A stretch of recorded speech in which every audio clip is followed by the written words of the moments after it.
नमस्कार। हिंदी व्याकरण की छठी वीडियो में आपका स्वागत है। आज के इस वीडियो का टॉपिक है विशेषण। इस वीडियो में हम जानेंगे कि विशेषण की परिभाषा क्या होती है। इसके बाद समझेंगे कि विशेष से क्या होता है। उसके बाद जानेंगे कि प्रविशेषण किसे कहते हैं। उसके बाद हम विशेषण का वर्गीकरण करेंगे। इसका वर्गीकरण हम दो आधारों पर करेंगे। पहले हम जानेंगे कि अर्थ के आधार पर विशेषण के कौन कौन से भेद होते हैं। उसके बाद हम समझेंगे कि प्रयोग के आधार पर विशेषण के कौन कौन से भेद हैं। उसके बाद बारी आएगी ये जानने की कि विशेषण शब्दों की रचना कैसे होती है। और अंत में हम ये समझेंगे कि विशेषण की अवस्थाएं क्या होती हैं। तो इससे पहले कि हम विशेषण को पढ़ना शुरू करें, मेरी आपसे रिक्वेस्ट है कि आप पहले संज्ञा और सर्वनाम वाली वीडियोस देख लीजिए, क्योंकि जब तक आपको संज्ञा और सर्वनाम समझ में नहीं आएगा तब तक आप विशेषण को नहीं समझ पाएंगे। तो चलिए वीडियो को शुरू करते हैं और जानते हैं कि विशेषण क्या होते हैं। वे शब्द जो संज्ञा और सर्वनाम की विशेषता बताते हैं उन्हें विशेषण कहते हैं। जैसे में अच्छा लड़का, यहाँ पर ये जो लड़का शब्द है ये क्या है? एक संज्ञा।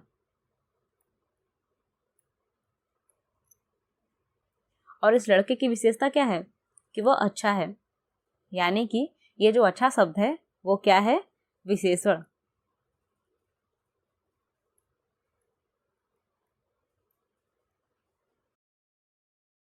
अगला उदाहरण है 3 पुस्तकें। यहाँ पर ये जो पुस्तक शब्द है ये एक संज्ञा है और इन पुस्तकों के बारे में विशेष बात क्या है कि वो 3 है, इसलिए ये 3 शब्द विशेषण का उदाहरण है। उसी प्रकार अगला उदाहरण है नई कलम। यहाँ पर ये जो कलम शब्द है ये संज्ञा का उदाहरण है और इस कलम की खासियत क्या है कि वो नई है, इसलिए ये जो नई शब्द है ये क्या है? विशेषण।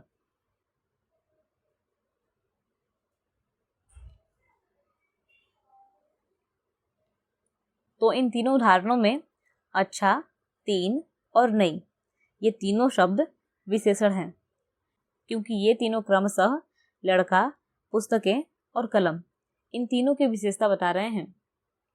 अब संज्ञा का उदाहरण तो हमने देख लिया, तो चलिए अब कुछ उदाहरण सर्वनाम के भी ले लेते हैं। जैसे में वह,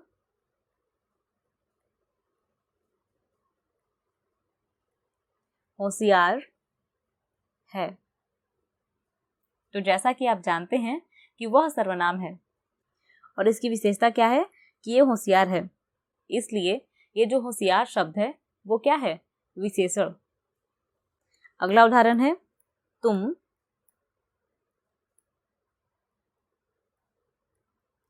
मूर्ख हो। तो यहाँ पर सर्वनाम कौन है? तुम। और इसकी क्या विशेषता है कि वो मूर्ख है। अब ऐसा नहीं है कि विशेषता सिर्फ अच्छी अच्छी बातें ही होंगी, बुरी बातों से भी किसी की विशेषता बताई जा सकती है। जैसे यहाँ पर है ये मूर्ख शब्द तुम सर्वनाम की विशेषता बता रहा है, इसलिए ये एक विशेषण है। अब हम समझेंगे कि विशेष से क्या होते हैं। विशेषण जिस संज्ञा या सर्वनाम की विशेषता बताता है उसे विशेष से कहते हैं।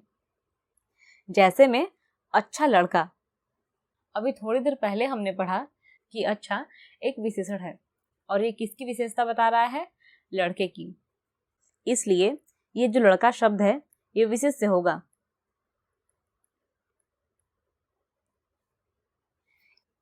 अगला उदाहरण है 3 पुस्तकें और यहाँ पर ये जो 3 है ये विशेषण है और ये किसकी विशेषता बता रहा है? पुस्तकों की, इसलिए पुस्तक भी क्या होगा? विशेष से होगा। अगला है नई कलम और यहाँ पर ये नई शब्द विशेषण है और ये किसकी विशेषता बता रहा है?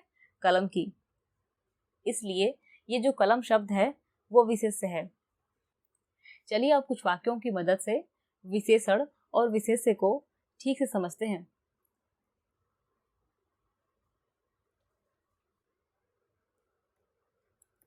वे लोग मेहनती हैं।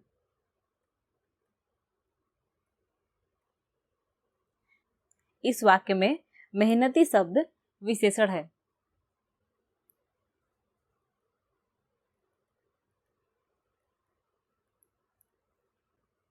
और मेहनती कौन है? वे लोग, इसलिए ये विशेष्य है।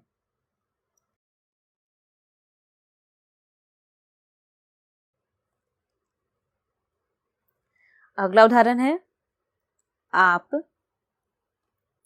आलसी हैं।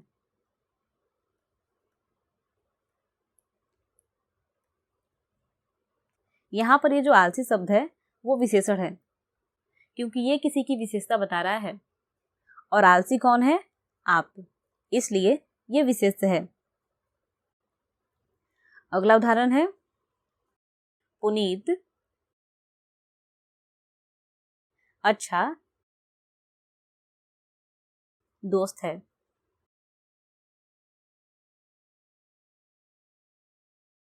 तो अब तक तो आपने पहचान लिया होगा कि यहाँ पर जो अच्छा शब्द है वो क्या है? विशेषण।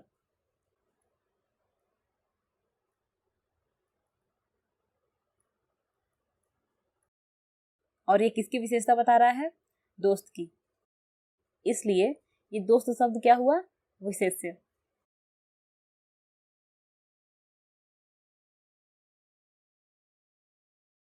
अब हो सकता है कि आप यहाँ पर ये सोचें कि यहाँ पर बात तो पुनीत की हो रही है कि पुनीत अच्छा दोस्त है, तो फिर हम पुनीत को विशेष्य ना कहकर दोस्त को विशेष्य क्यों कह रहे हैं?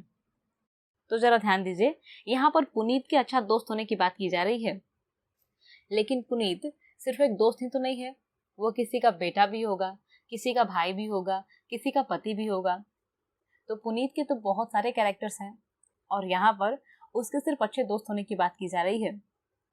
अब ये जरूरी तो नहीं है कि पुनीत अच्छा दोस्त है तो वो अच्छा बेटा भी होगा, अच्छा भाई भी होगा, अच्छा पति भी होगा। इस वाक्य को पढ़कर हमें सिर्फ इतना समझ में आ रहा है कि पुनीत एक अच्छा दोस्त है। ये सारी बातें इस वाक्य को पढ़ने पर समझ में नहीं आ रही हैं, लेकिन इस वाक्य को पढ़कर इतना जरूर समझ में आ रहा है कि एक अच्छा दोस्त होना पुनीत की विशेषता है, इसलिए ये अच्छा शब्द विशेषण है और ये दोस्त शब्द विशेष्य। अब मैं यहाँ पर कुछ वाक्य लिख रही हूँ, आप कमेंट करके बताइएगा कि इन वाक्यों में कौन विशेषण है और कौन विशेष्य।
अब हम जानेंगे कि प्रविशेषण किसे कहा जाता है। वे शब्द जो विशेषण की विशेषता बताते हैं उन्हें प्रविशेषण कहते हैं। जैसे में बहुत पतला आदमी, यहाँ पर ये जो आदमी शब्द है ये क्या है? संज्ञा। ये जो पतला शब्द है ये क्या है? विशेषण, क्योंकि ये संज्ञा की विशेषता बता रहा है। और ये जो बहुत शब्द है ये विशेषण की विशेषता बता रहा है, इसलिए ये प्रविशेषण है।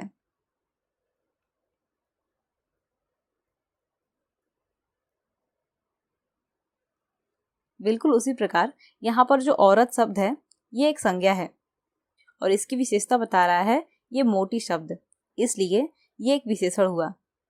और इस मोटी शब्द की विशेषता बता रहा है ये बिल्कुल शब्द, इसलिए ये प्रविशेषण हुआ।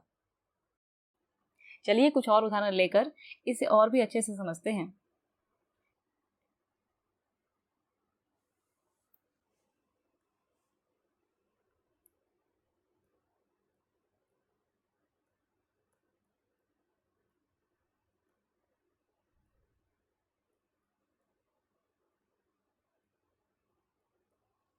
अत्यंत कठिन प्रश्न।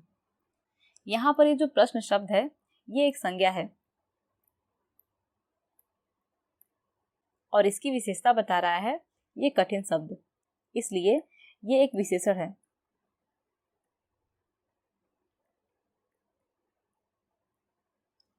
और इस विशेषण की विशेषता कौन बता रहा है? अत्यंत शब्द, यानी कि ये क्या हुआ? प्रविशेषण।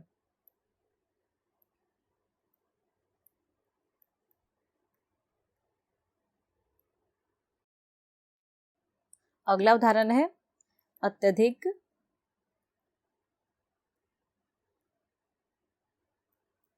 गर्म दिन।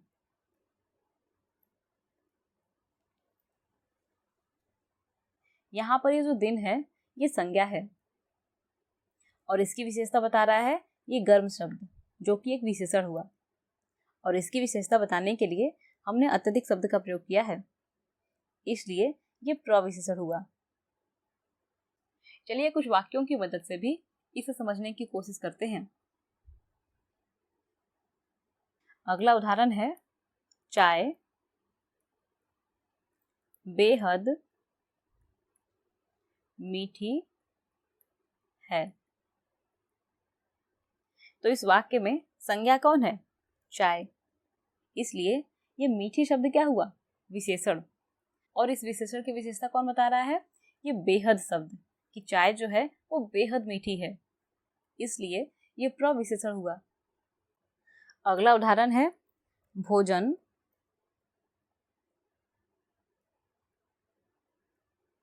बड़ा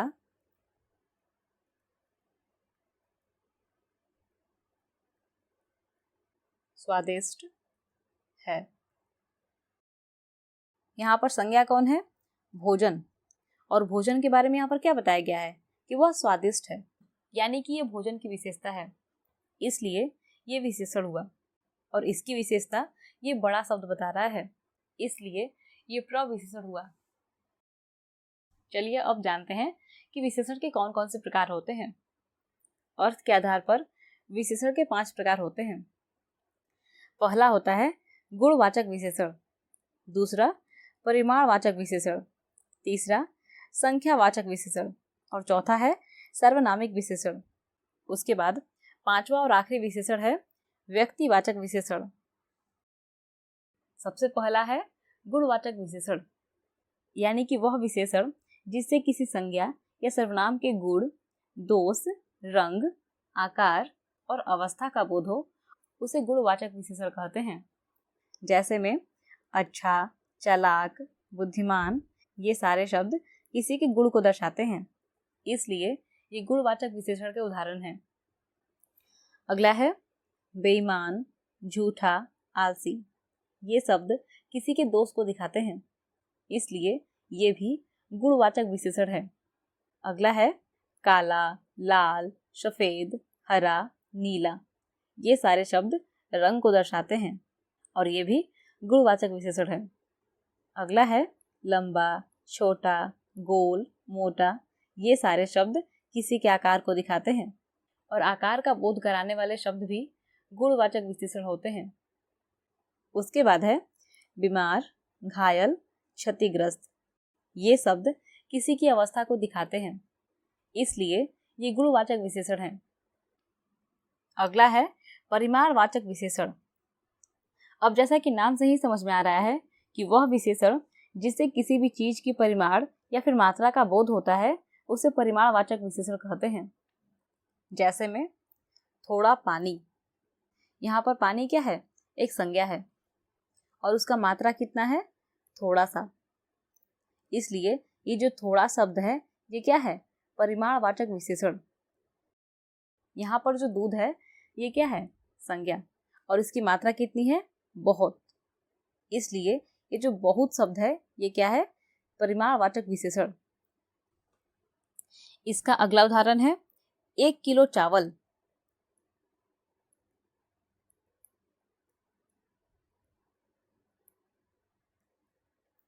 यहाँ पर चावल एक संज्ञा है और उसकी मात्रा कितनी है? 1 किलो। तो ये जो 1 किलो है वो परिमाणवाचक है। उसी प्रकार 4 लीटर पानी,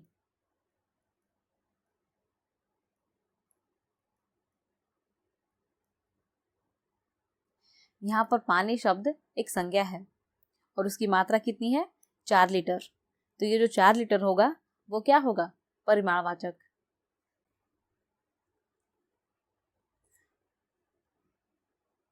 अगला उदाहरण है 5 मीटर कपड़ा।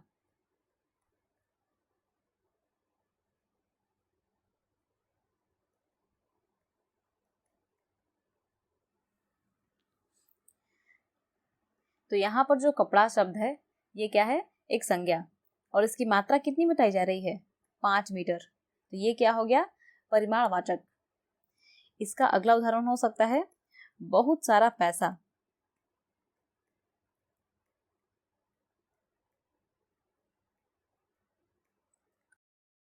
यहाँ पर ये जो पैसा शब्द है ये एक संज्ञा है और ये है परिमाणवाचक विशेषण।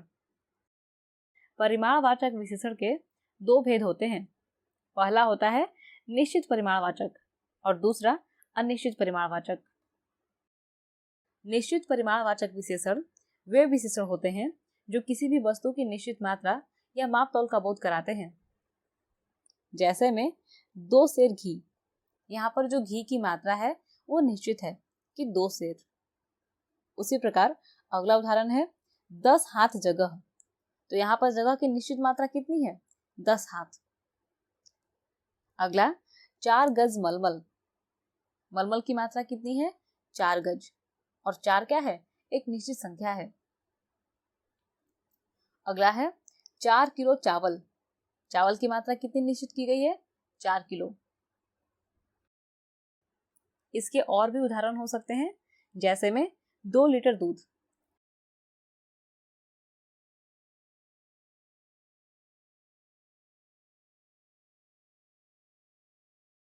तो यहाँ पर ये जो दूध है ये संज्ञा है और उसकी मात्रा कितनी है? 2 लीटर, जो कि एक निश्चित संख्या होती है।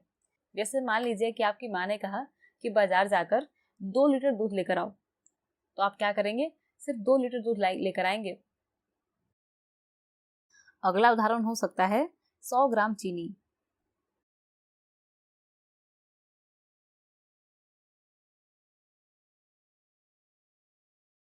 यहाँ पर भी चीनी की मात्रा निश्चित है 100 ग्राम, इसलिए ये निश्चित परिमाणवाचक विशेषण है। अगला है अनिश्चित परिमाणवाचक विशेषण, यानी कि वह विशेषण जिससे किसी भी वस्तु की निश्चित मात्रा अथवा माप तौल का बोध नहीं होता है। जैसे में सब धन। अब यहाँ पर ये तो समझ में आ रहा है कि बात सारे धन की हो रही है, लेकिन उस सारे धन में कितना धन है ये निश्चित नहीं है। 10,000 रुपए की बात हो रही है, 12,000 रुपए की बात हो रही है, किसी घर की बात हो रही है, खेत की बात हो रही है, ये इसमें पता नहीं है। बस बताया क्या क्या है कि सब धन। तो ये पढ़कर समझ में नहीं आ रहा है कि कितने और किस प्रकार के धन की बात की जा रही है। अगला है कुछ दूध। अब इससे भी हमें पता नहीं चल रहा है कि दूध के कितने मात्रा की बात हो रही है। 1 लीटर दूध, 2 लीटर दूध या 3 लीटर दूध, कितना दूध हमें पता नहीं चल रहा है। बस हमें समझ में आ रहा है कि दूध के कुछ मात्रा की बात हो रही है, लेकिन वो कुछ में कितनी मात्रा है ये निश्चित नहीं है। इस प्रकार ये कुछ शब्द एक अनिश्चित परिमाणवाचक विशेषण है। अगला है बहुत पानी। यहाँ हमें ये तो समझ में आ रहा है कि पानी की बहुत मात्रा की बात हो रही है, लेकिन वो मात्रा कितनी है ये निश्चित नहीं है। उसी प्रकार अगला उदाहरण हो सकता है थोड़ा सा अनाज।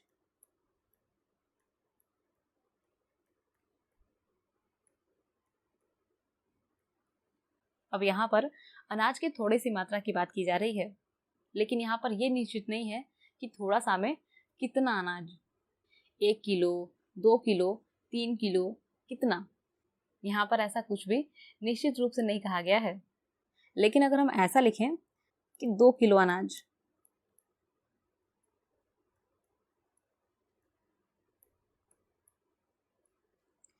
यहाँ पर ये जो 2 किलो है वो निश्चित है। जैसे मान लीजिए कि आपकी माँ ने आपको कहा कि बाजार जाकर 2 किलो अनाज लेकर आओ, तो आपके दिमाग में कोई भी कंफ्यूजन नहीं होगी।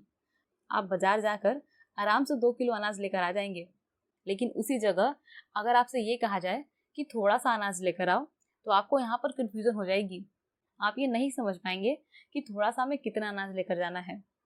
यहाँ पर अनाज की मात्रा निश्चित नहीं है, इसलिए यह अनिश्चित परिमाणवाचक विशेषण है और ये निश्चित परिमाणवाचक विशेषण। चलिए कुछ वाक्यों की मदद से परिमाणवाचक के दोनों भेदों को समझते हैं। जैसे कि सारा पेट्रोल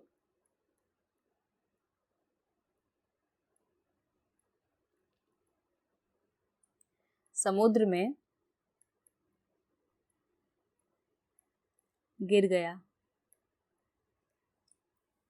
और दूसरा वाक्य है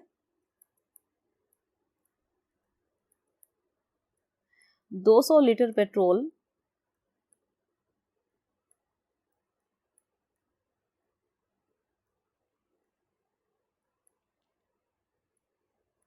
समुद्र में गिर गया। इन दोनों वाक्यों में पेट्रोल के समुद्र में गिर जाने की बात हो रही है, लेकिन पहले वाले वाक्य में ये पता नहीं चल पा रहा है कि पेट्रोल की मात्रा कितनी थी, यानी कि यहाँ पर पेट्रोल की मात्रा अनिश्चित है। लेकिन दूसरे वाले वाक्य को पढ़ने पर हमें समझ में आ रहा है कि पेट्रोल की मात्रा कितनी थी, यानी कि यहाँ पर पेट्रोल की मात्रा निश्चित है। इसलिए ये जो शब्द है वो अनिश्चित परिमाणवाचक विशेषण का उदाहरण है और ये शब्द निश्चित परिमाणवाचक का। विशेषण का तीसरा प्रकार है संख्यावाचक विशेषण। वह विशेषण जिससे किसी वस्तु की संख्या का बोध होता है उसे संख्यावाचक विशेषण कहते हैं। जैसे में एक किताब, 2 मनुष्य, 3 भाई, 4 लड़के इत्यादि। यहाँ पर किताब एक संज्ञा है और उसकी संख्या बताने के लिए क्या इस्तेमाल किया गया है? एक शब्द। तो ये क्या हुआ? एक संख्यावाचक विशेषण हुआ। उसी प्रकार यहाँ पर ये जो मनुष्य है ये भी क्या है? संज्ञा, और उसकी संख्या कितनी है? 2। इसलिए ये भी क्या हुआ? संख्यावाचक विशेषण। अगला उदाहरण क्या है? 3 भाई। यहाँ पर जो भाई शब्द है वो संज्ञा है और इसकी संख्या कितनी है? 3। इसलिए ये जो 3 है ये भी क्या है? संख्यावाचक विशेषण। अगला है 4 लड़के। इसमें ये जो लड़के शब्द है ये संज्ञा है और इसकी संख्या कितनी है? 4। इस प्रकार ये जो 4 शब्द है ये क्या है? संख्यावाचक विशेषण। संख्यावाचक विशेषण के भी 2 भेद होते हैं, निश्चित संख्यावाचक विशेषण और अनिश्चित संख्यावाचक विशेषण। निश्चित संख्यावाचक विशेषण वे विशेषण शब्द होते हैं जो संज्ञा या सर्वनाम की निश्चित संख्या का बोध कराते हैं। जैसे में मेरी कक्षा में 40 छात्र हैं। यहाँ पर ये जो 40 शब्द है ये क्या है? निश्चित संख्यावाचक विशेषण, क्योंकि ये शब्द छात्रों की निश्चित संख्या का बोध करा रहा है। अगला है कमरे में एक पंखा घूम रहा है। यहाँ पर ये जो पंखा शब्द है ये संज्ञा है और उसकी संख्या कितनी है? 1, और ये एक निश्चित संख्यावाचक विशेषण है। अगला है डाल पर 2 चिड़िया बैठी हैं। तो यहाँ पर संज्ञा कौन है? चिड़िया, और चिड़िया की संख्या कितनी है? 2, जो कि एक निश्चित संख्या है।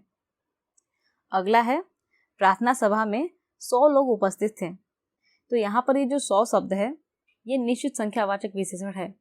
100 का मतलब सामान्यतः 100 होता है। अगला है अनिश्चित संख्यावाचक विशेषण, यानी कि वे विशेषण जो संज्ञा या सर्वनाम की निश्चित संख्या का बोध नहीं कराते हैं। जैसे बम के भय से कुछ लोग बेहोश हो गए। तो यहाँ पर ये जो कुछ शब्द है ये क्या है? अनिश्चित संख्यावाचक विशेषण, क्योंकि इससे हमें ये पता नहीं चल रहा है कि कितने लोग बेहोश हुए थे। बेहोश होने वाले लोगों की संख्या निश्चित नहीं है। अगला है कक्षा में बहुत कम छात्र उपस्थित थे। तो यहाँ पर ये जो बहुत कम शब्द है ये क्या है? अनिश्चित संख्यावाचक विशेषण, क्योंकि इससे हमें ये पता नहीं चल पा रहा है कि कितने छात्र उपस्थित थे। अगला है कुछ फल खाकर मेरी भूख मिट गई। तो यहाँ पर भी ये जो कुछ शब्द है ये क्या है? अनिश्चित संख्यावाचक विशेषण, क्योंकि इससे भी हमें ये समझ में नहीं आ रहा है कि कितने फल खाकर भूख मिटी है। वो कुछ फल 2 भी हो सकता है, 4 भी हो सकता है, 6 भी हो सकता है, 10, 12, 15 कुछ भी हो सकता है। ये निश्चित नहीं है कि कितने फल खाकर भूख मिटी है। अगला है कुछ देर बाद हम चले जाएंगे। तो यहाँ पर भी ये जो कुछ शब्द है ये क्या है? अनिश्चित संख्यावाचक विशेषण। क्योंकि यह कहने पर ये समझ में नहीं आ पा रहा है कि कितने देर बाद जाने की बात हो रही है। कुछ देर का मतलब 1 मिनट भी हो सकता है, 1 घंटा भी हो सकता है, 2 घंटा भी हो सकता है, 4 घंटे भी हो सकते हैं। तो यहाँ पर यह निश्चित नहीं है कि कितनी देर बाद जाने की बात हो रही है, इसलिए यह अनिश्चित संख्यावाचक विशेषण है।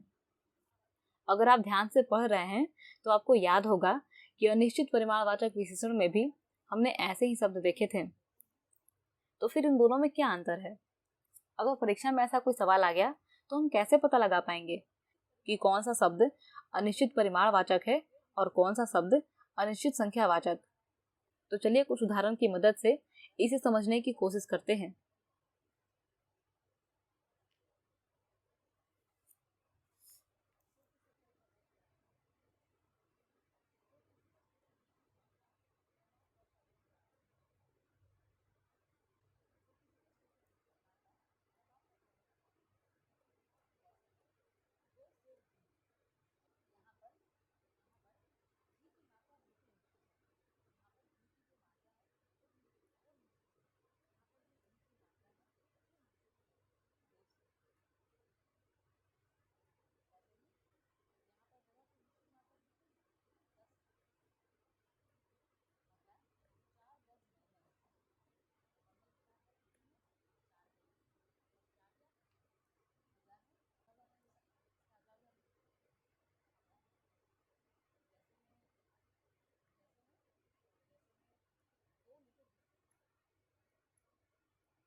यहाँ पर हमने लिखा बहुत पानी और यहाँ पर लिखा बहुत लड़के। इन दोनों में ही बहुत शब्द का इस्तेमाल हुआ है, लेकिन ये वाला बहुत अनिश्चित परिमाणवाचक है और ये वाला बहुत अनिश्चित संख्यावाचक। अब ऐसा क्यों हुआ? क्योंकि यहाँ पर बहुत के बाद पानी शब्द है जो कि एक अगणनीय संज्ञा है, और यहाँ पर बहुत के बाद लड़के शब्द है जो कि एक गणनीय संज्ञा है। अगर आपको गणनीय संज्ञा और अगणनीय संज्ञा के बारे में नहीं पता है तो आप मेरी संज्ञा वाली वीडियो देख सकते हैं। ऊपर आई बटन पर उस वीडियो का लिंक है। अभी के लिए मैं आपको बता दूं कि वे संज्ञाएं जिनको गिना जा सकता है उन्हें गणनीय संज्ञा कहते हैं, और वे संज्ञाएं जिन्हें नहीं गिन सकते हैं उन्हें अगणनीय संज्ञा कहते हैं। तो हम पानी को नहीं गिन सकते हैं, इसलिए ये अगणनीय संज्ञा है, लेकिन लड़कों को गिना जा सकता है, इसलिए ये गणनीय संज्ञा है। तो जब किसी गणनीय संज्ञा के पहले बहुत शब्द का प्रयोग होगा तो वो अनिश्चित संख्यावाचक होगा, लेकिन अगर किसी अगणनीय संज्ञा के पहले बहुत शब्द का प्रयोग होगा तो ये अनिश्चित परिमाणवाचक होगा। इसका एक और उदाहरण हो सकता है,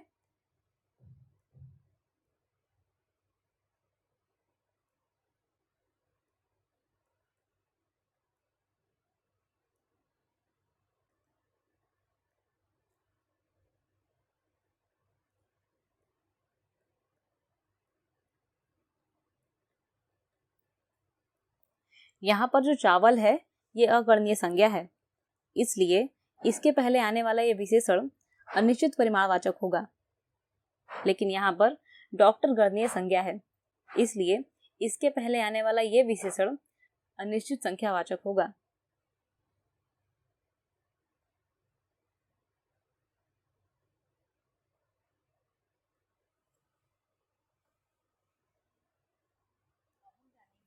अगला उदाहरण है थोड़ा कपड़ा।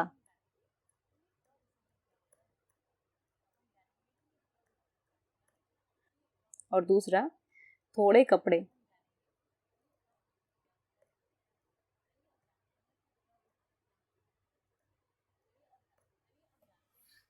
अब यहाँ पर दोनों जगह संज्ञा एक है और विशेषण भी, तो फिर ये दोनों अलग अलग कैसे?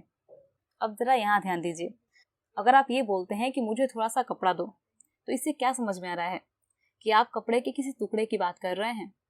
कोई बहुत बड़ा कपड़ा है, उसमें से आप थोड़ा सा कपड़ा मांग रहे हैं। तो इस तरह से यहाँ पर कपड़ा क्या है? अगणनीय संज्ञा।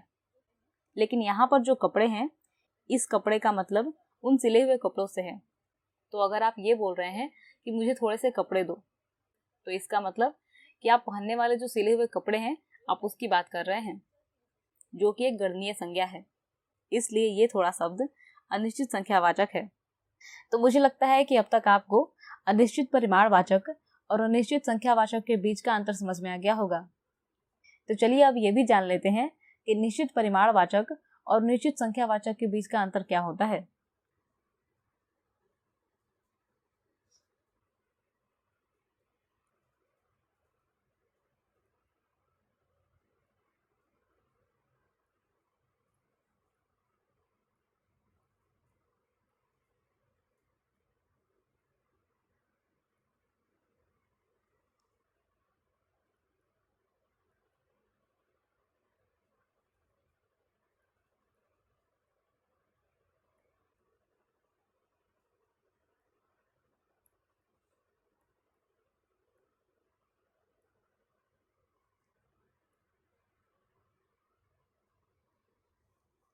निश्चित परिमाणवाचक का उदाहरण हो सकता है 4 किलो गेहूं।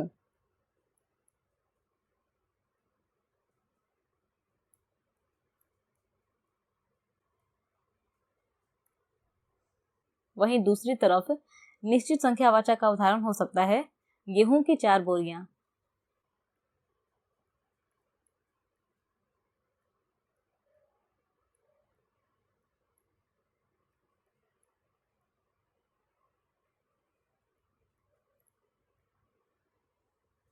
गेहूं एक अगणनीय संज्ञा है, इसलिए ये 4 किलो शब्द निश्चित परिमाणवाचक होगा।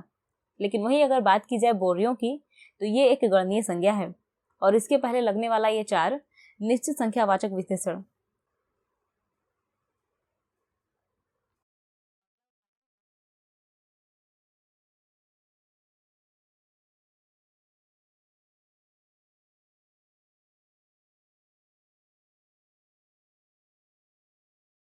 अगला उदाहरण है 3 लीटर दूध और 3 बोतल दूध।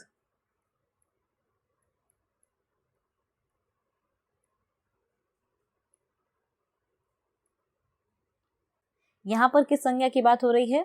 दूध की। और इसकी विशेषता बताने के लिए 3 लीटर शब्द का इस्तेमाल किया गया है। दूध एक अगणनीय संज्ञा है, इसलिए इसके पहले लगने वाला यह विशेषण निश्चित परिमाणवाचक होगा। लेकिन वहीं अगर बात की जाए बोतल की, तो ये क्या है? एक गणनीय संज्ञा।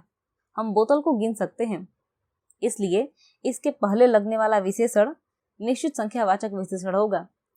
तो अब तक आपको समझ में आ गया होगा कि किसी भी निश्चित संख्या के बाद अगर किसी मात्रा का प्रयोग किया गया है, जैसे कि किलो, लीटर, मीटर, ग्राम, सेंटीमीटर इत्यादि, तो इस तरह के विशेषण निश्चित परिमाणवाचक होंगे। यह विशेषण अगणनीय संज्ञाओं के लिए इस्तेमाल किया जाता है। वहीं अगर बात की जाए निश्चित संख्यावाचक की, तो इसका प्रयोग गणनीय संज्ञाओं के लिए किया जाता है और इनके पहले कोई भी मात्रक नहीं होता है। चलिए अब जानते हैं कि प्रयोग के अनुसार निश्चित संख्यावाचक विशेषण के कौन कौन से भेद होते हैं। इस विशेषण के 5 भेद होते हैं, जिसमें से पहला है गणनावाचक विशेषण, यानी कि वह विशेषण जिनका इस्तेमाल गणना करने के लिए किया जाता है। गणना करने का मतलब क्या होता है? गिनती करना। यानी कि हम किसी भी चीज की गिनती करने में जिन शब्दों का इस्तेमाल करते हैं उन्हें गणनावाचक विशेषण कहते हैं। जैसे में 1, 2, 3 इत्यादि। तो हमने जो बचपन में गिनती पढ़ी है ना, 1, 2, 3, 4, 5, ये सारी संख्याएं हैं, गणनावाचक विशेषण हैं। अगला है क्रमवाचक विशेषण, यानी कि वह विशेषण जिससे क्रम का बोध होता है। इसके उदाहरण है पहला, दूसरा, तीसरा इत्यादि। गणनावाचक और क्रमवाचक में अंतर यह है कि गणनावाचक विशेषण किसी चीज की संख्या को दिखाते हैं और क्रमवाचक विशेषण किसी चीज के स्थान को। जैसे में हमने यहाँ पर कुछ गेंदें बना दी।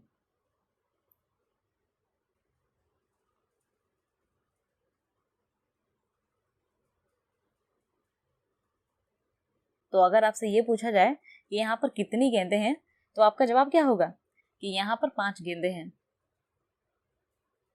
लेकिन अगर आपसे ये पूछा जाए कि नारंगी गेंद कितने स्थान पर है, तो आपका जवाब क्या होगा?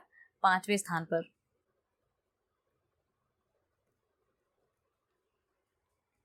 तो ये शब्द गणनावाचक विशेषण है और ये शब्द क्रमवाचक, क्योंकि ये गेंदों की संख्या को दिखा रहा है और ये किसी एक गेंद के स्थान को। हम ये कह सकते हैं कि सफेद गेंद पहले स्थान पर है, हरी गेंद दूसरे स्थान पर, लाल गेंद तीसरे स्थान पर, पीली गेंद चौथे स्थान पर और नारंगी गेंद 5वें स्थान पर। तो ये पहला, दूसरा, तीसरा, चौथा, 5वां, ये सब क्या कर रहे हैं? इन गेंदों के स्थान को दिखा रहे हैं। चलिए एक और उदाहरण की मदद से इसे समझने की कोशिश करते हैं। मान लीजिए कि परीक्षा में आपने अपनी क्लास के सभी बच्चों से सबसे अधिक अंक हासिल किया है, तो आप इस बात को कैसे कहेंगे कि आप अपनी कक्षा में पहले स्थान पर आए हैं? आप ये नहीं कहेंगे कि आप अपनी कक्षा में एक स्थान पर आए हैं। इसी तरह का एक और उदाहरण लेते हैं। मान लेते हैं कि कोई बच्चा है जो अपने भाई बहन में सबसे बड़ा है, तो वो अपने बारे में क्या बताएगा कि मैं अपने माता पिता की पहली संतान हूँ। वो ये नहीं बोलेगा कि मैं अपने माता पिता की एक संतान हूँ। और उसका छोटा वाला भाई या फिर बहन अपने आप को ये कहेंगे कि मैं अपने माता पिता की दूसरी संतान हूँ। वो ये नहीं कहेंगे कि मैं अपने माता पिता की 2 संतान हूँ। तो आपको इतना याद रखना है कि गणनावाचक विशेषण संख्या का बोध कराते हैं और क्रमवाचक विशेषण स्थान का।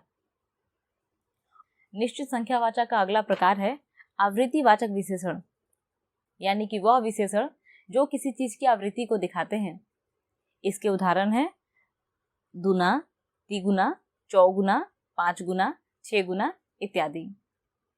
इसका अगला प्रकार है समुदायवाचक विशेषण, यानी कि वह विशेषण जो किसी भी चीज के समुदाय को दिखाते हैं।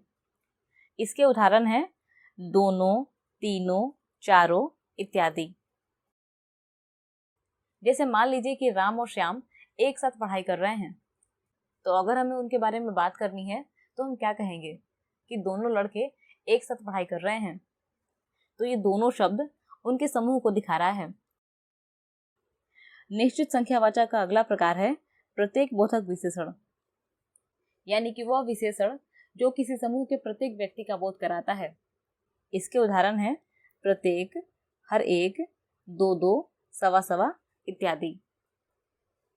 जैसे हमारे स्कूल में होता है ना कि रिपब्लिक डे या फिर इंडिपेंडेंस डे पर मिठाई बांटी जाती है, तो हमारे टीचर क्या कहते हैं कि सारे बच्चे लाइन लगाकर खड़े हो जाओ, हर एक को मिठाई मिलेगी। यानी कि किसी एक समूह में जब हर एक व्यक्ति की बात हो रही होगी तो उसे प्रत्येक बोधक विशेषण कहेंगे। तो अब हम लोग जानेंगे कि गणनावाचक विशेषण के कौन कौन से भेद होते हैं। इसके 2 भेद होते हैं। पहला है पूर्णांक बोधक विशेषण और दूसरा अपूर्णांक बोधक विशेषण। पूर्णांक का अर्थ होता है पूरा अंक।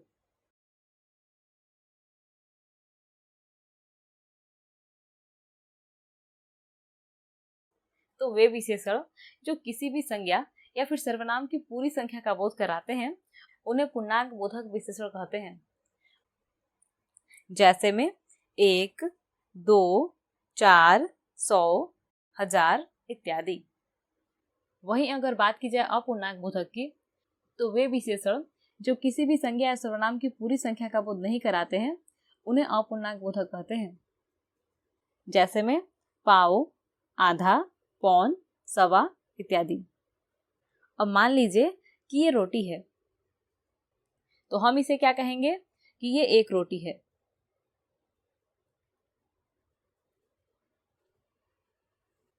अब मान लीजिए कि हमने इस रोटी के 2 टुकड़े कर दिए, तो हम इसे क्या कहेंगे कि ये आधी रोटी है।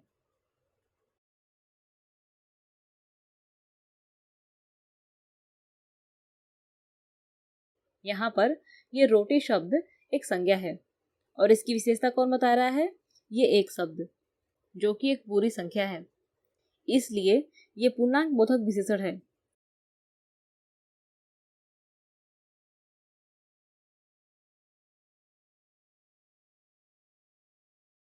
यहाँ भी ये रोटी शब्द संज्ञा है और इसकी विशेषता बताने के लिए इस आधी शब्द का प्रयोग किया गया है और ये जो है ये अपूर्णांक बोधक है।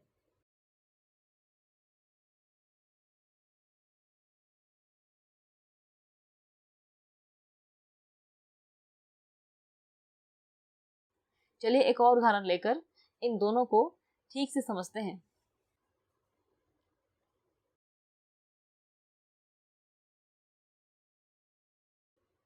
तो ये है चीकू और ये है पीकू।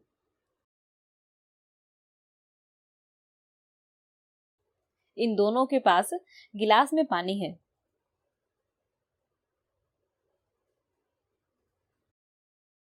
चीकू के पास जो दोनों ग्लास हैं उन दोनों में पानी पूरा भरा हुआ है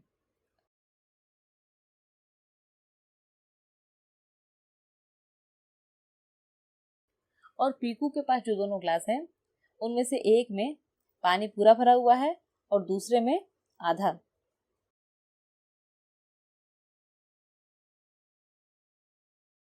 तो अगर हमें चीकू के बारे में बात करनी होगी तो हम क्या कहेंगे कि चीकू के पास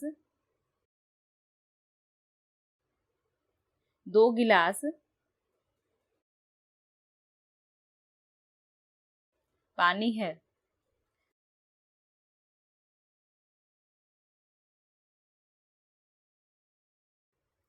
वहीं अगर बात की जाए पीकू की तो हम इसके बारे में क्या कहेंगे कि पीकू के पास 1.5 गिलास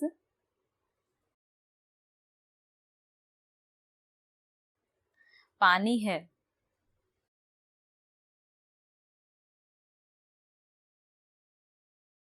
तो यहाँ पर जो 2 शब्द है उससे पूरी संख्या का बोध हो रहा है, इसलिए ये पूर्णांक बोधक है।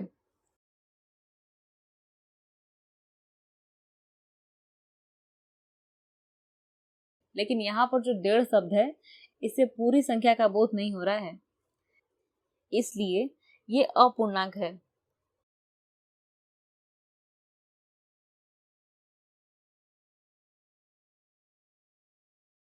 अब हम जानेंगे कि सार्वनामिक विशेषण क्या होते हैं। तो इससे पहले कि हम इसकी परिभाषा देखें, चलिए पहले इसके नाम का मतलब समझ लेते हैं। जैसे एक शब्द होता है ऐतिहासिक,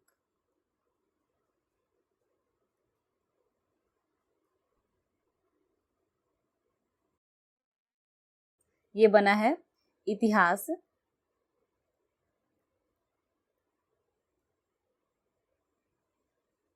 प्लस इक, इन दोनों से मिलकर। तो उसी प्रकार एक और शब्द होता है भौगोलिक,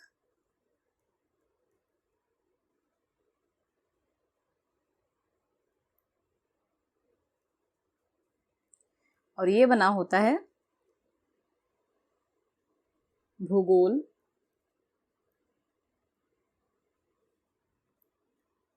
और इक, इन दोनों से। इसका एक और उदाहरण हो सकता है सामाजिक,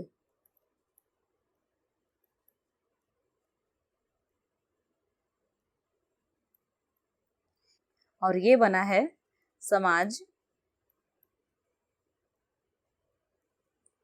और इक, इन दोनों से।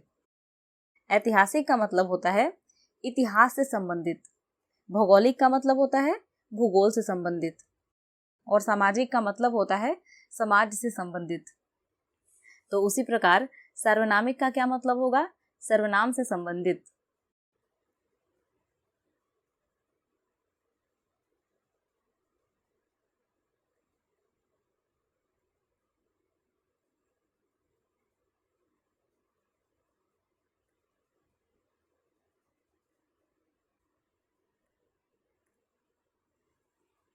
तो सर्वनामिक विशेषण का मतलब क्या हुआ? वे सर्वनाम शब्द जो संज्ञा से पहले लगकर विशेषण की तरह संज्ञा की विशेषता बताते हैं। जैसे में मेरी पुस्तक। तो आपको याद होगा पिछली वीडियो में हमने जब सर्वनाम पढ़ा था तो हमने देखा था कि ये जो मेरी शब्द है ये सर्वनाम है, लेकिन यहाँ पर ये किसी संज्ञा के पहले आया है, इसलिए ये सर्वनाम नहीं बल्कि सार्वनामिक विशेषण है। अगला है कोई बालक। यहाँ पर भी ये कोई शब्द सर्वनाम है, लेकिन क्योंकि ये संज्ञा के पहले आया है इसलिए ये यहाँ पर सर्वनामिक विशेषण की तरह काम कर रहा है। उसी प्रकार किसी का महल, वह लड़का, वह बालक, वह पुस्तक, वह आदमी, वह लड़की, इन सब में ये जो वह शब्द है ये क्या है? सार्वनामिक विशेषण। अगर आपने पिछली वीडियो ध्यान से देखी होगी तो आपको याद होगा कि संबंधवाचक सर्वनाम पढ़ते समय हमने एक वाक्य देखा था जिसके बारे में मैंने आपसे कहा था कि हम विशेषण वाले वीडियो में इसे ठीक से समझेंगे। तो अब उसे समझने का समय आ गया है। वह वाक्य कुछ इस प्रकार था। वह घर मेरा है।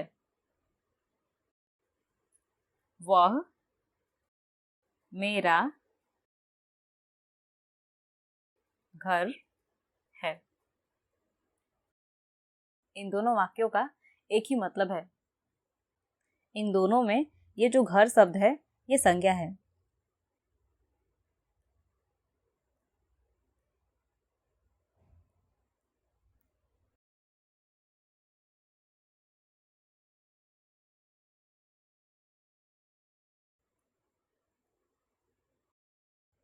इस पहले वाले वाक्य में संज्ञा के पहले जो शब्द इस्तेमाल हुआ है ये है सर्वनामिक विशेषण।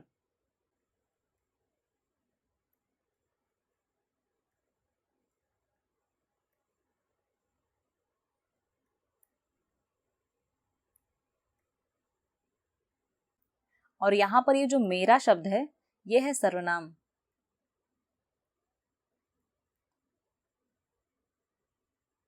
लेकिन इस दूसरे वाले वाक्य में ये मेरा शब्द सार्वनामिक विशेषण है।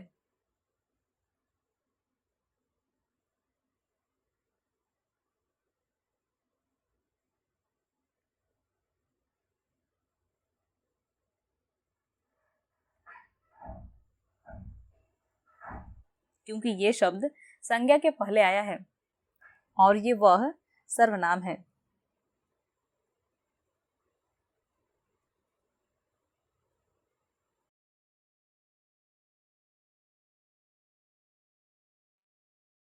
तो जब भी मेरा, तुम्हारा, उसका, उसकी, यह, वह, इन सारे शब्दों के आगे संज्ञा होगी तो वह विशेषण होगा। लेकिन अगर इन सारे शब्दों के आगे संज्ञा नहीं होगी तो वह सर्वनाम होगा। तो चलिए अब जानते हैं सार्वनामिक विशेषण के भेद। इसके 4 भेद होते हैं। पहला निश्चयवाचक, दूसरा अनिश्चयवाचक, तीसरा प्रश्नवाचक और चौथा संबंधवाचक। निश्चयवाचक सर्वनामिक विशेषण वे विशेषण होते हैं जो किसी भी संज्ञा या सर्वनाम की ओर निश्चित रूप से संकेत करते हैं। जैसे में वह मूर्ति, वे मूर्तियां, यह कपड़ा, ये कपड़े इत्यादि। अगला है अनिश्चयवाचक सर्वनामिक विशेषण, यानी कि वह विशेषण जो किसी भी संज्ञा या सर्वनाम की ओर अनिश्चित रूप से संकेत करते हैं। जैसे कुछ फल, कोई लड़का, कोई व्यक्ति इत्यादि। अब हम कुछ वाक्यों की मदद से निश्चयवाचक और अनिश्चयवाचक के बीच तुलना करेंगे ताकि हम इन दोनों को और भी अच्छे से समझ सकें।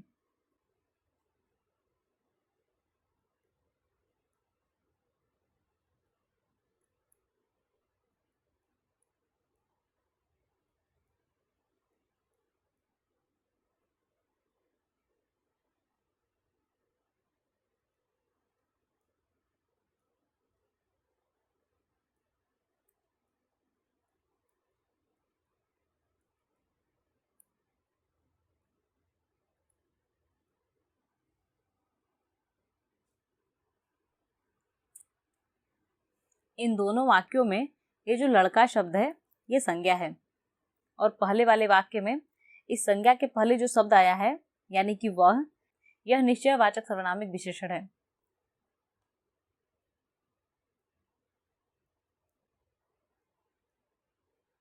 और दूसरे वाले वाक्य में संज्ञा के पहले जो शब्द आया है वो अनिश्चयवाचक है।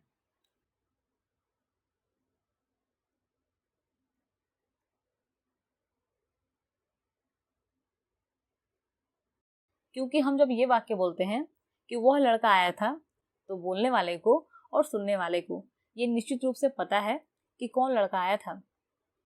लेकिन जब हम ये बोलते हैं कि कोई लड़का आया था, तो यहाँ पर ना तो बोलने वाले को और ना ही सुनने वाले को किसी को भी निश्चित रूप से ये पता नहीं है कि कौन लड़का आया था। चलिए अब अगला उदाहरण लेते हैं। जैसे मान लीजिए कि आप कपड़े की दुकान पर गए और वहां पर एक खास कपड़े की ओर इशारा करके आपने दुकानदार से यह कहा कि मुझे यह कपड़ा चाहिए।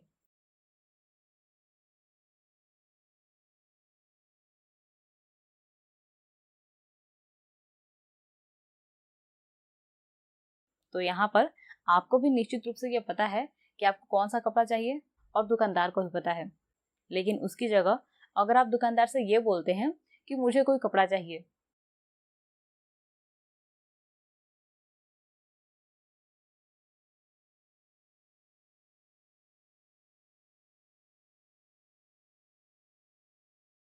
तो यहाँ पर ना तो आपको पता है कि आपको कौन सा कपड़ा चाहिए और ना ही दुकानदार को पता है। तो पहले वाले वाक्य में यह शब्द क्या है? निश्चयवाचक।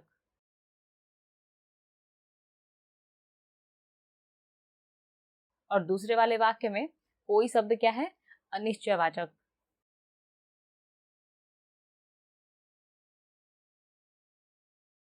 तो जब किसी सर्वनामिक विशेषण का इस्तेमाल किसी संज्ञा की ओर निश्चित रूप से संकेत करने के लिए किया जाएगा तो उसे निश्चयवाचक कहेंगे।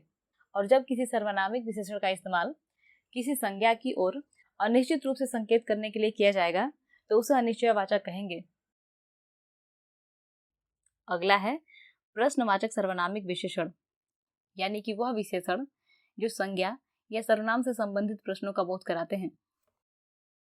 जैसे में कौन लोग, क्या सहायता, कौन आदमी, क्या काम इत्यादि। इसमें ये जो कौन और क्या शब्द हैं ये प्रश्नवाचक सर्वनामिक विशेषण हैं। अगला है संबंधवाचक सर्वनामिक विशेषण, यानी कि वह विशेषण जो किसी संज्ञा या सर्वनाम का संबंध वाक्य में प्रयुक्त अन्य संज्ञा या फिर सर्वनाम के साथ जोड़ते हैं। जैसे में जो वस्तु, जो लड़का, जो पुस्तक, मेरा घर, तुम्हारी किताब इत्यादि।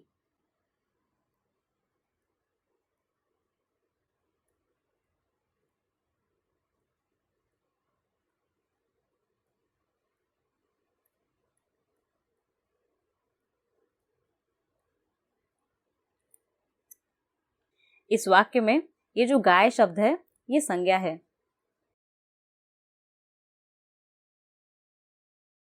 और ये वह शब्द सर्वनाम।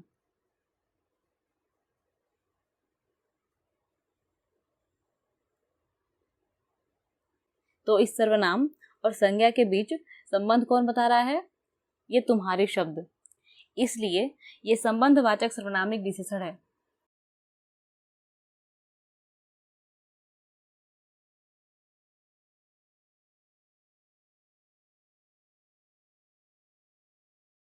तो अब तक हमने विशेषण के 4 भेद देख लिए और अब बारी है विशेषण के 5वें और आखिरी भेद की, जिसका नाम है व्यक्तिवाचक विशेषण।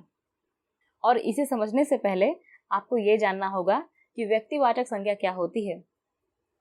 हिंदी ग्रामर की 5वीं वीडियो में मैंने संज्ञा पढ़ाया था, जिसमें हमने जाना था कि व्यक्तिवाचक संज्ञा क्या होती है। अगर आपने अब तक वो वीडियो नहीं देखी है तो ऊपर आई बटन पर क्लिक करके उस वीडियो को देख लीजिए। लेकिन अभी के लिए मैं आपको इतना बता दूं कि वह संज्ञा जिससे किसी खास व्यक्ति या फिर वस्तु का बोध होता है उसे व्यक्तिवाचक संज्ञा कहते हैं। जैसे कि दिल्ली, मुंबई, आगरा, महात्मा गांधी, सुभाष चंद्र बोस, पटना इत्यादि। इन व्यक्तिवाचक संज्ञाओं से जिन विशेषणों का निर्माण होता है उसे व्यक्तिवाचक विशेषण कहते हैं।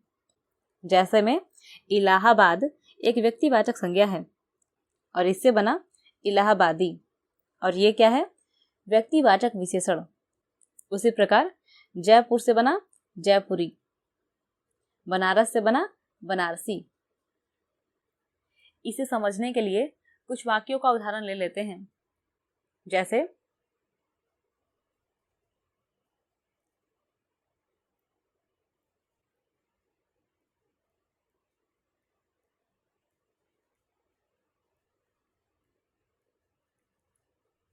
यह बनारसी साड़ी है। यहाँ पर ये जो साड़ी शब्द है ये संज्ञा है और इस साड़ी की विशेषता क्या है कि वो बनारसी है और यह बनारसी शब्द बनारस से बना है। इसका अगला उदाहरण है, मेरी माँ के पास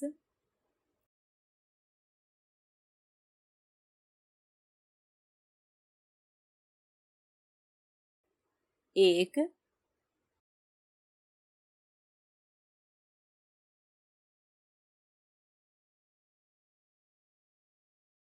कश्मीरी शाल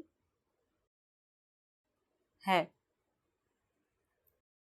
यहाँ पर संज्ञा क्या है? शाल, और उसकी विशेषता क्या है कि वह कश्मीरी है और ये कश्मीरी शब्द कश्मीर से बना है।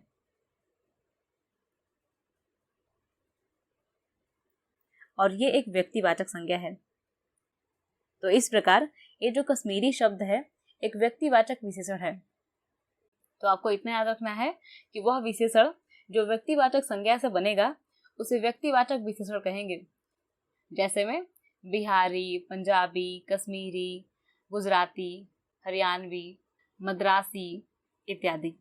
अर्थ के आधार पर विशेषण के कितने प्रकार होते हैं ये तो हमने जान लिया, और अब हम समझेंगे कि प्रयोग के आधार पर विशेषण के कितने भेद होते हैं। इस आधार पर विशेषण के दो भेद होते हैं, पहला उद्देश्य विशेषण और दूसरा विधेय विशेषण। जब किसी वाक्य में विशेषण विशेष्य के पहले आता है तो उसे उद्देश्य विशेषण कहा जाता है। जैसे में रमेश चंचल बालक है, इस वाक्य में ये बालक शब्द संज्ञा है और इसकी विशेषता क्या है कि ये चंचल है और ये विशेषण संज्ञा के पहले आया है, इसलिए ये उद्देश्य विशेषण है। अगला है सुनीता सुशील लड़की है। इस वाक्य में ये जो लड़की शब्द है वो संज्ञा है और इसकी विशेषता क्या है कि ये सुशील है। इस वाक्य में भी ये विशेषण शब्द संज्ञा के पहले आया है, इसलिए ये भी क्या होगा? उद्देश्य विशेषण। इसका अगला उदाहरण हो सकता है, भारत महान देश है। इस वाक्य में ये जो महान शब्द है वो विशेषण है और ये किसी संज्ञा के पहले आया है जो इसका विशेष्य है। तो विशेष्य से पहले आने वाले विशेषण को उद्देश्य विशेषण कहा जाता है।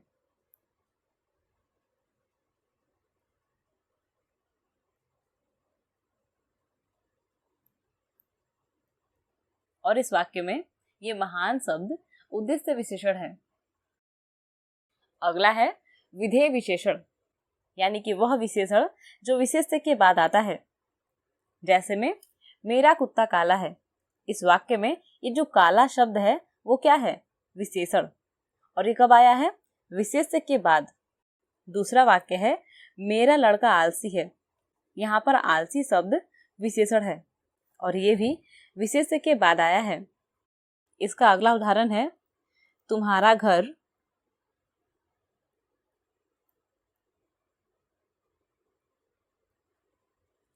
बड़ा है।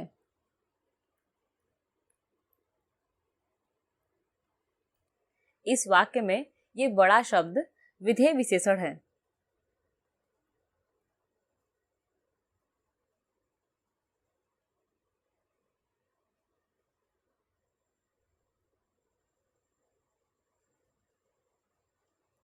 लेकिन अगर आप इन सभी वाक्यों को ध्यान से देखेंगे तो आप समझ पाएंगे कि इन सभी वाक्यों में विधेय विशेषण के साथ साथ उद्देश्य विशेषण भी है। जैसे यहाँ पर ये तुम्हारा शब्द ये संज्ञा के पहले आया है, इसलिए ये उद्देश्य विशेषण है।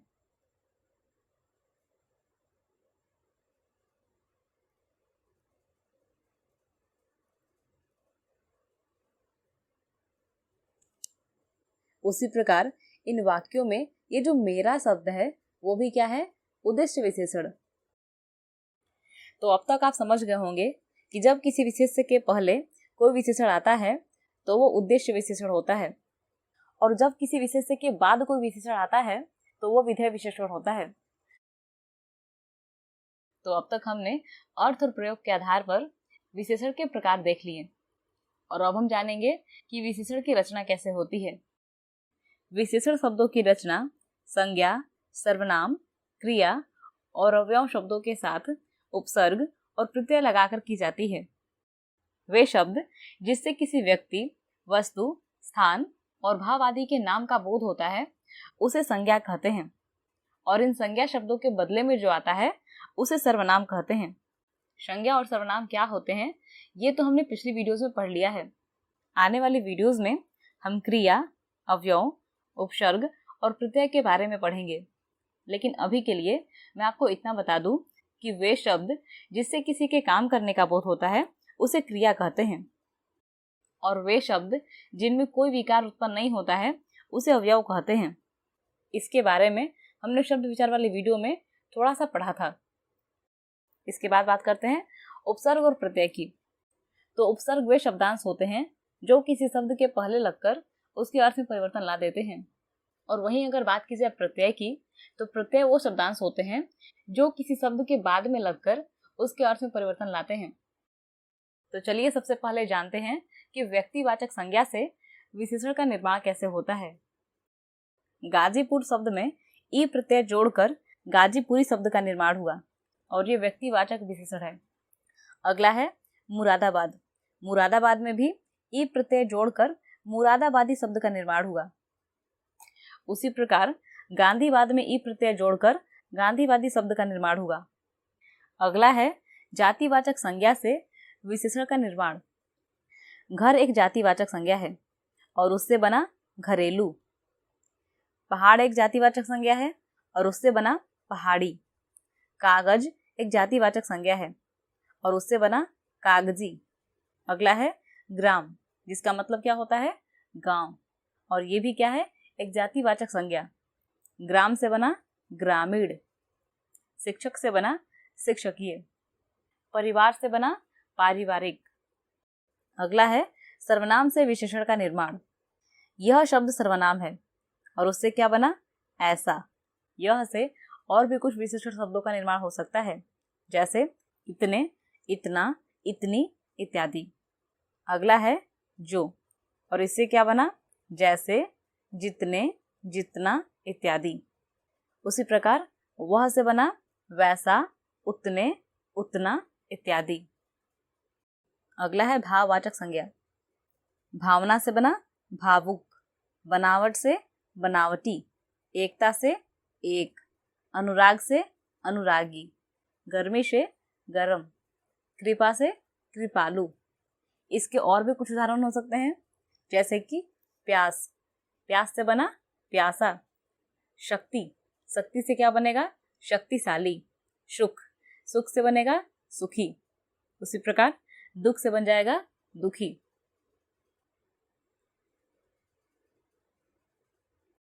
अब देखते हैं कि क्रिया से विशेषण का निर्माण कैसे होता है। चलना एक क्रिया है और उससे क्या बना चालू। हंसना भी एक क्रिया है और इससे क्या बना हंसोड़। लड़ना से बना लड़ाकू। उड़ना से उड़नछू। खेलना से खिलाड़ी। भागना से भगोड़ा। समझना से समझदार। पठ से पठित। कमाना से कमाऊ। इसके और भी कुछ उदाहरण हैं, जैसे कि टिकना। टिकना से बनेगा टिकाऊ। पढ़ना से पढ़ाकू। लूटना से लुटेरा। झगड़ना से झगड़ालू। अब समझते हैं कि क्रिया विशेषण से विशेषण का निर्माण कैसे होता है, लेकिन उससे पहले जान लेते हैं कि क्रिया विशेषण क्या होता है। क्रिया की विशेषता बताने वाले शब्दों को क्रिया विशेषण कहते हैं और इन शब्दों में लिंग, वचन, पुरुष और काल के अनुसार परिवर्तन नहीं होता है, इसलिए ये अविकारी या फिर अवयव कहलाते हैं। जैसे में ऊपर एक क्रिया विशेषण है और ऊपर से बना ऊपरी। नीचे से बना निचला। बाहर से बना बाहरी। भीतर से बना भीतरी।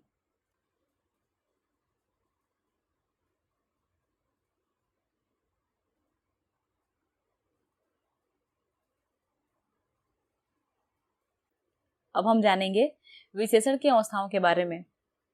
विशेषण की 3 अवस्थाएं होती हैं। पहला मूलावस्था, दूसरा उत्तरावस्था और तीसरा उत्तमावस्था। अब एक एक करके हम इन तीनों के बारे में जानेंगे। सबसे पहले है मूलावस्था, यानी कि विशेषण का वह रूप जो किसी एक विशेष्य की विशेषता बताता है, जैसे कि अमन,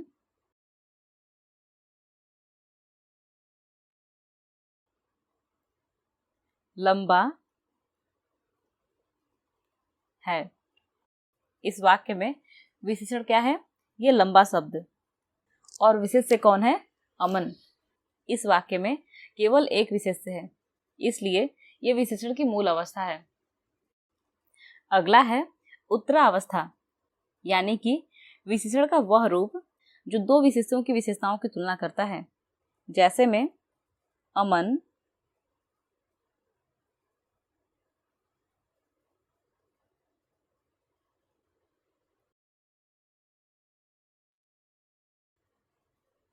राजू से लंबा है। तो यहाँ पर ये जो से लंबा है, ये क्या है? विशेषण का उत्तरावस्था।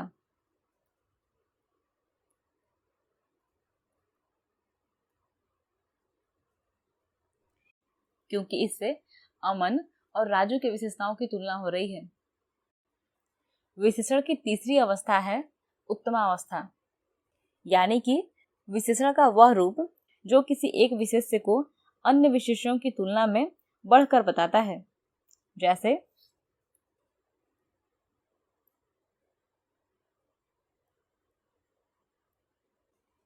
अमन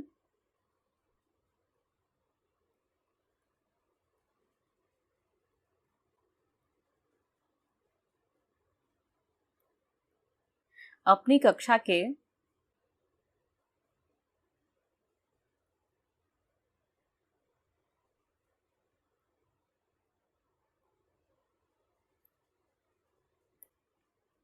सभी बच्चों से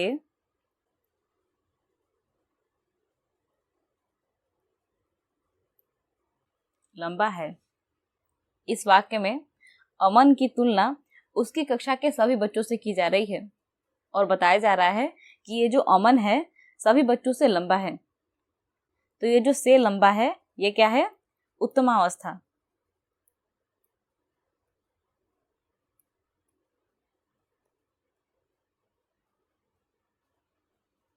अब हम कुछ वाक्यों का उदाहरण लेकर इन तीनों अवस्थाओं को ठीक से समझेंगे।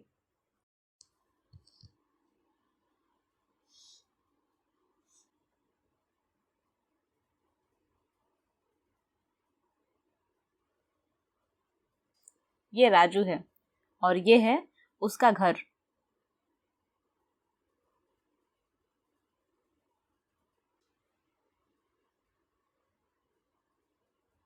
तो इस बात को राजू कैसे बताएगा कि मेरा घर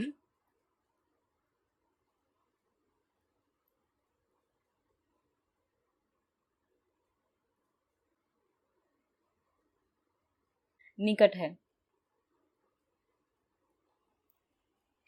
अब मान लेते हैं कि राजू के घर से थोड़े ही दूर पर सोहन का घर है।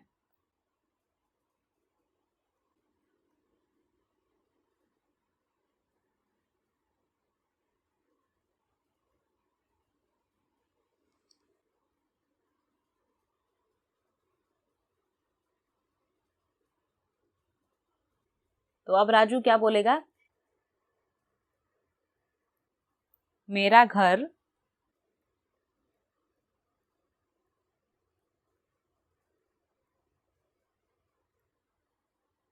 सोहन के घर से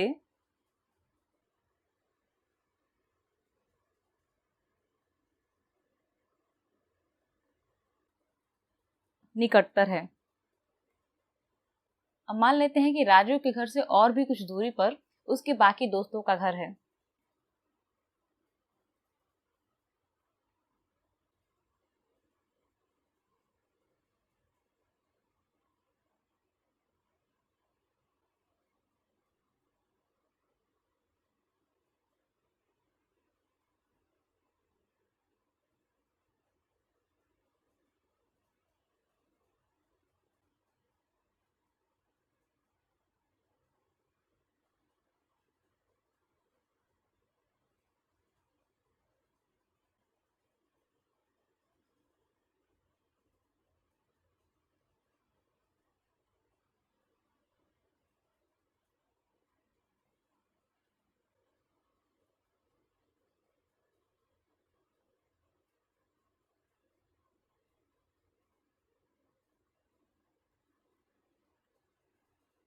तो इस बात को राजू कैसे बोलेगा?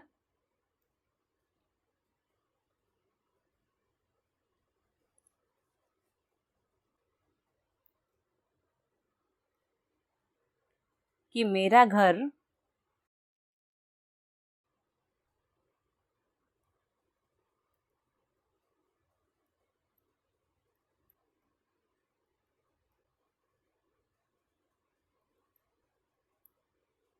मेरे मित्रों के घरों से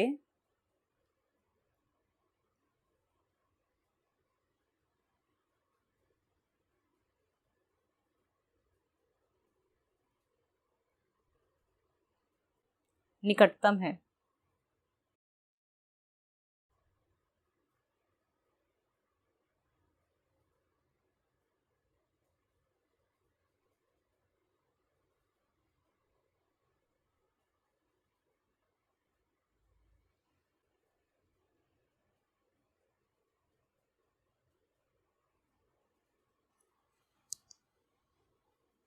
इस पहले वाले वाक्य में ये जो निकट शब्द है, इसका इस्तेमाल किसी से तुलना करने के लिए नहीं किया गया है। ये निकट शब्द केवल एक विशेष्य के लिए आया है, इसलिए ये विशेषण की मूल अवस्था है। इस दूसरे वाले वाक्य में इस निकटतर शब्द का इस्तेमाल राजू और सोहन के घरों के बीच तुलना करने के लिए किया गया है। इस वाक्य में दो विशेष्य हैं, पहला मेरा घर यानी कि राजू का घर और दूसरा सोहन का घर। तो दो विशेष्यों के लिए विशेषण के जिस रूप का प्रयोग किया जाएगा उसे उत्तरावस्था कहेंगे। और तीसरे वाले वाक्य में ये जो निकटतम शब्द है, इसका इस्तेमाल राजू के घर और उसके बाकी सारे मित्रों के घर के बीच तुलना करने के लिए किया गया है, यानी कि इस वाक्य में एक से अधिक विशेष्य हैं, इसलिए ये विशेषण की उत्तम अवस्था है। चलिए अब जानते हैं कि विशेषण की अवस्थाओं में कैसे परिवर्तन किया जाता है। ये विशेषण की मूल अवस्था है।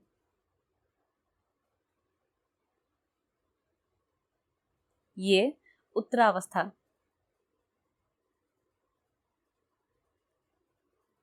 और ये उत्तमावस्था।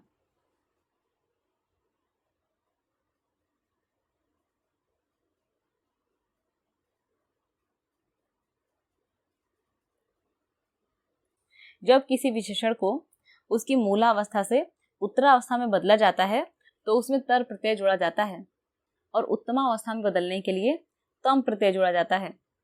तो लघु विशेषण की मूलावस्था है, इसकी उत्तरावस्था होगी लघुत्तर, और उत्तमावस्था क्या होगी? लघुत्तम। उसी प्रकार कोमल, कोमलतर और कोमलतम। अगला है उच्च। उच्च मूल अवस्था है, इसकी उत्तरावस्था होगी उच्चतर और उत्तमावस्था होगी उच्चतम। अगला है अधिक। अधिक का हो जाएगा अधिकतर और अधिकतम। उसके बाद सुंदर, और सुंदर का उत्तरावस्था होगा सुंदरतर और इसका उत्तमावस्था होगा सुंदरतम। उसी प्रकार प्रिय, ये मूलावस्था है, इसका उत्तरावस्था हो जाएगा प्रियतर और उत्तमावस्था हो जाएगा प्रियतम।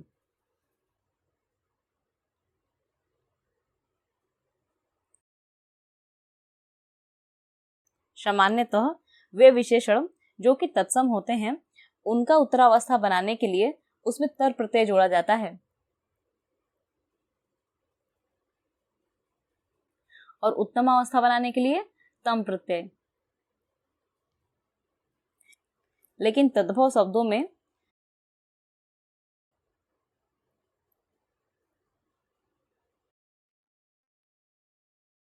से का इस्तेमाल किया जाता है। जैसा कि हमने पिछले एग्जाम्पल में देखा था, यहाँ पर ये जो निकटतम है ये तत्सम शब्द है, इसलिए यहाँ पर तम और तर प्रत्यय का इस्तेमाल हुआ है।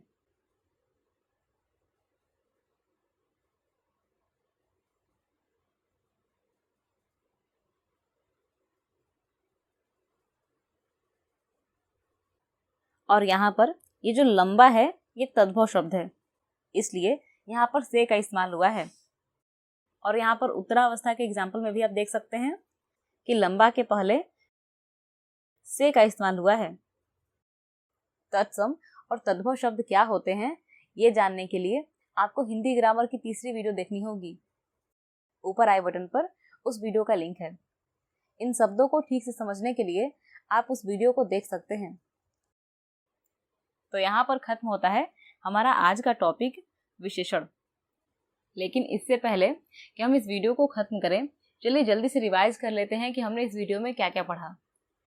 तो सबसे पहले हमने जाना था कि विशेषण क्या होता है। विशेषण उन शब्दों को कहा जाता है जो संज्ञा या फिर सर्वनाम की विशेषता बताते हैं।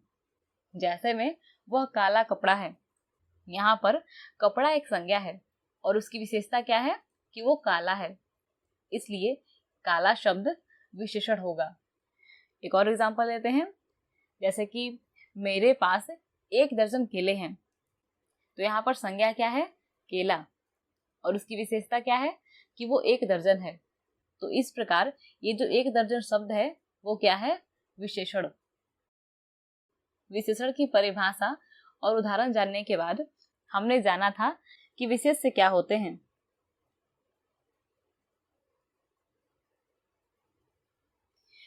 कोई भी विशेषण जिस संज्ञा या सर्वनाम की विशेषता बताता है उसे विशेष्य कहते हैं। जैसे अभी हमने एग्जाम्पल लिया कि वह काला कपड़ा है, तो इसमें काला तो विशेषण है और वो किसकी विशेषता बता रहा है? कपड़े की। तो कपड़ा क्या हुआ? विशेष्य। हमने अगला एग्जाम्पल क्या लिया था कि मेरे पास 1 दर्जन केले हैं। तो यहाँ पर ये जो 1 दर्जन है वो क्या है? विशेषण। और ये किसकी विशेषता बता रहा है? केले की, इसलिए केला क्या है? विशेष्य। उसके बाद हमने जाना था कि प्रविशेषण क्या होते हैं।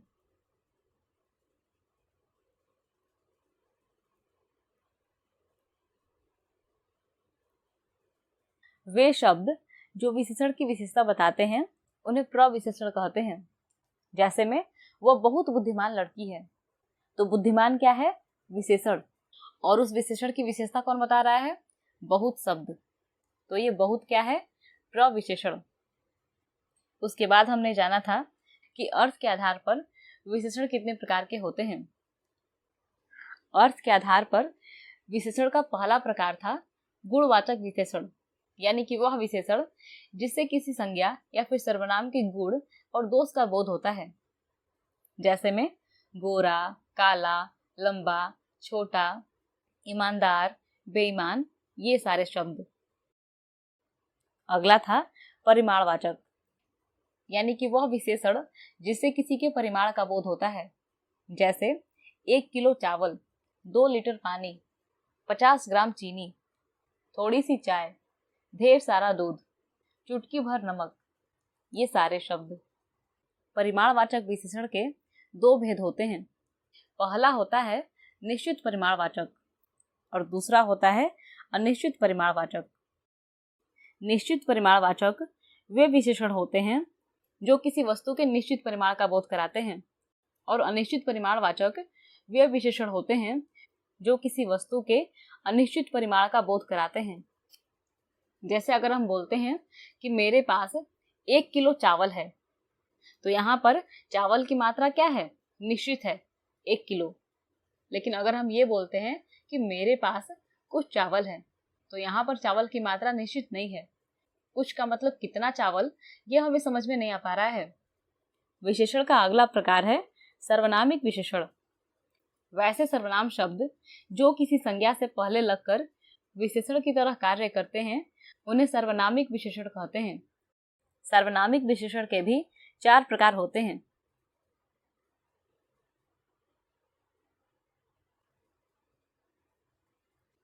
पहला होता है निश्चयवाचक,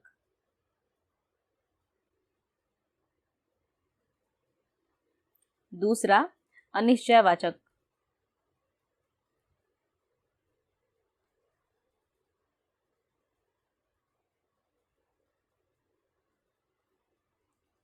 तीसरा प्रश्नवाचक,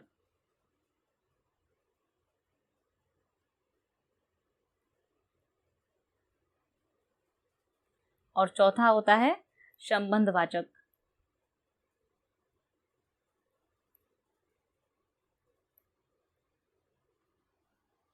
निश्चयवाचक सर्वनामिक विशेषण वे विशेषण होते हैं जो किसी निश्चित संज्ञा की ओर संकेत करते हैं। जैसे में यह लड़का, वह दुकान, यह घर, वे स्कूल इत्यादि। वहीं अगर बात करें अनिश्चयवाचक की, तो वे सर्वनामिक विशेषण जो किसी अनिश्चित संज्ञा की ओर संकेत करते हैं उसे सर्वनामिक विशेषण कहते हैं। जैसे कोई लड़का, किसी व्यक्ति इत्यादि। अगला था प्रश्नवाचक सर्वनामिक विशेषण, यानी कि वह विशेषण जिसका इस्तेमाल प्रश्न पूछने के लिए किया जाता है। जैसे में कौन लड़का, कौन सा स्कूल, क्या खाना, किसका भाई, कितना पानी। यहाँ पर ये जो कौन, किसका या फिर कितना, ये जो शब्द हैं वे प्रश्नवाचक सर्वनामिक विशेषण हैं।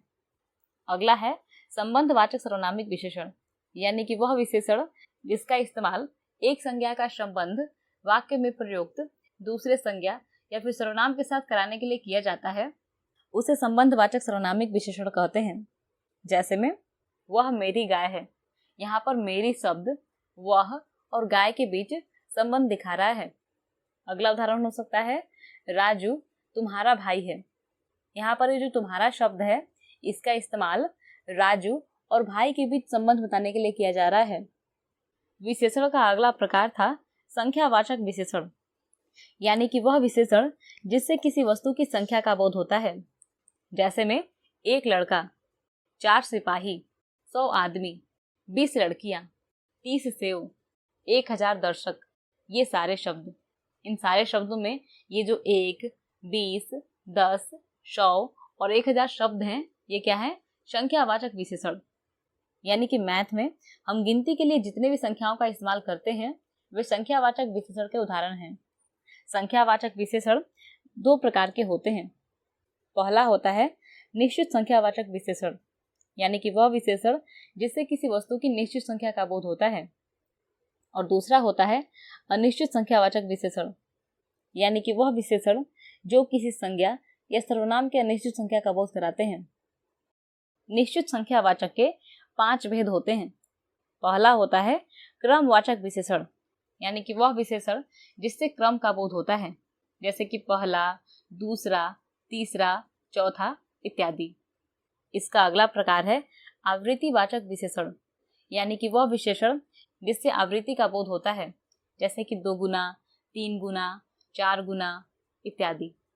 अगला है समुदायवाचक विशेषण, यानी कि वह विशेषण जिससे संज्ञा या फिर सर्वनाम के समुदाय का बोध होता है, जैसे में दोनों, तीनों, चारों इत्यादि। अगला है गणनावाचक विशेषण, यानी कि वह विशेषण जिसका इस्तेमाल किसी संज्ञा या फिर सर्वनाम की गणना करने के लिए किया जाता है, जैसे में 1, 2, 2.5, 3, 1.25, 8, 8.5 इत्यादि। गणनावाचक विशेषण भी 2 प्रकार के होते हैं। पहला होता है पूर्णांक बोधक, यानी कि वह विशेषण जिससे किसी की पूरी संख्या का बोध होता है, जैसे में 1, 2, 3, 4, 5 इत्यादि। और दूसरा है अपूर्णांक बोधक, यानी कि वह विशेषण जो विशेष्य की पूरी संख्या का बोध नहीं कराते हैं, जैसे में 1.25, पौने, 1.5, आधा इत्यादि। संख्यावाचक विशेषण का 5वां प्रकार है प्रत्येकवाचक विशेषण, यानी कि वह विशेषण जिसका इस्तेमाल किसी समूह के प्रत्येक विशेष्य के लिए होता है, जैसे में हर कोई, प्रत्येक, हर एक इत्यादि। इसके बाद हमने जाना था अर्थ के आधार पर विशेषण के 5वें प्रकार को, जो था व्यक्तिवाचक विशेषण, यानी कि वह विशेषण जिसका निर्माण व्यक्तिवाचक संज्ञा से होता है, जैसे में पंजाबी, गुजराती, बंगाली, राजस्थानी इत्यादि।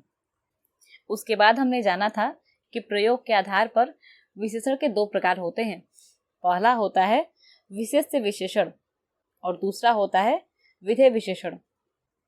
विशेष्य विशेषण को उद्देश्य विशेषण भी कहते हैं।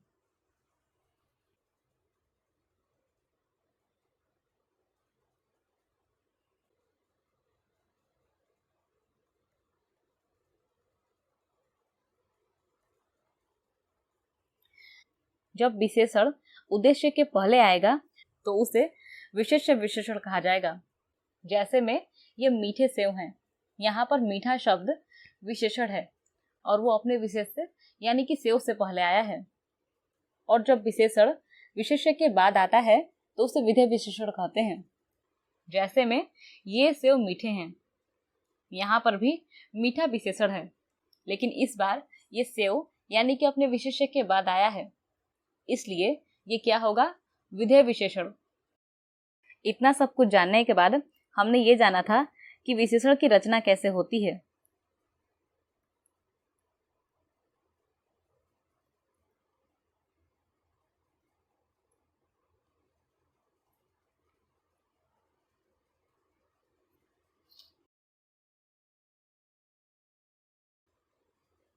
विशेषण की रचना 4 तरह के शब्दों से होती है।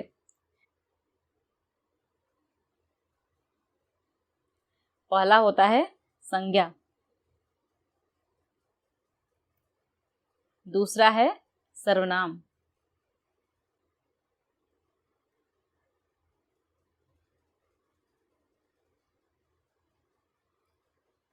तीसरा है क्रिया और चौथा है अव्यय।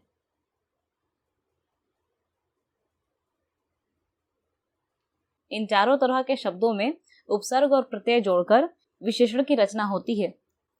जैसे में शहर एक जातिवाचक संज्ञा है और इसमें ई प्रत्यय जोड़ने पर एक शब्द बना शहरी और ये क्या है, विशेषण।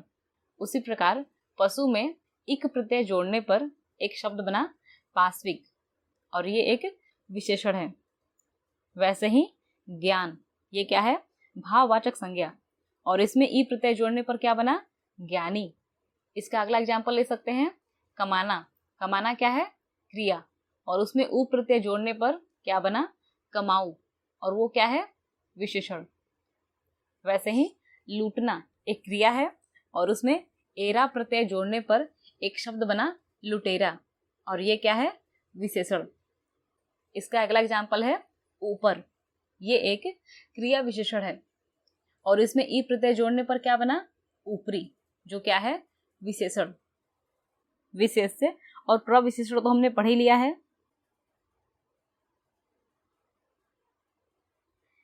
इसके बाद हमने जाना था कि विशेषण की 3 अवस्थाएं होती हैं। पहला होता है मूलावस्था, यानी कि वह अवस्था जिसमें विशेषण किसी एक विशेष्य की विशेषता बताता है उसे मूलावस्था कहते हैं। इसकी दूसरी अवस्था होती है उत्तरावस्था, यानी कि वे अवस्था जिसमें 2 विशेष्यों की तुलना की जाती है। और तीसरा होता है उत्तमावस्था, यानी कि वे अवस्था जिसमें 2 से अधिक विशेष्यों की तुलना की जाती है। जैसे में राजू छोटा है तो यहाँ पर केवल राजू की विशेषता बताई जा रही है, इसलिए ये मूलावस्था है। लेकिन अगर हम ये बोलते हैं कि राजू सोहन से छोटा है तो यहाँ पर राजू और सोहन दोनों की तुलना की जा रही है, इसलिए यहाँ पर जो विशेषण है से छोटा, ये उत्तरावस्था है। और अगर हम ये बोलते हैं कि राजू सबसे छोटा है तो यहाँ पर 2 से अधिक विशेषणों की विशेषता बताई जा रही है, इसलिए इसमें विशेषण की उत्तमावस्था का प्रयोग किया गया है।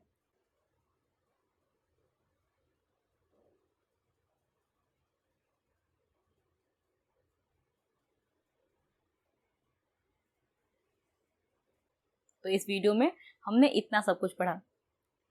तो इस वीडियो को यहाँ तक देखने के लिए आपका बहुत बहुत धन्यवाद।